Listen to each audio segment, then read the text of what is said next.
بسم اللہ الرحمن الرحیم۔ حضرت ابو ہریرہ رضی اللہ تعالی عنہ نبی اکرم صلی اللہ علیہ وآلہ وسلم سے روایت فرماتے ہیں کہ آپ صلی اللہ علیہ وآلہ وسلم نے ارشاد فرمایا کہ 7 قسم کے لوگوں کو اللہ تعالی اس دن عرش کا سایہ عطا فرمائے گا جس دن عرش الہی کے علاوہ کسی چیز کا سایہ نہ ہوگا۔ نمبر 1، منصف بادشاہ۔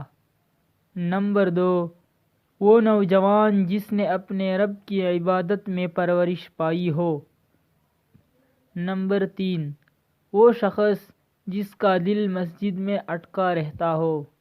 نمبر 4، وہ 2 آدمی جو اللہ کے لیے محبت رکھتے ہوں اور اسی کے لیے ملاقات کرتے ہوں اور اسی کے لیے جدا ہوتے ہوں۔ نمبر 5، وہ شخص جس کو صاحب منصب خوبصورت عورت دعوت گناہ دے اور وہ یہ جواب دے کہ میں اللہ سے ڈرتا ہوں۔ نمبر 6، وہ شخص جو اس انداز میں خفیہ صدقہ کرتا ہو کہ اس کے بائیں ہاتھ کو بھی پتہ نہ چلے کہ دائیں ہاتھ نے کیا خرچ کیا ہے۔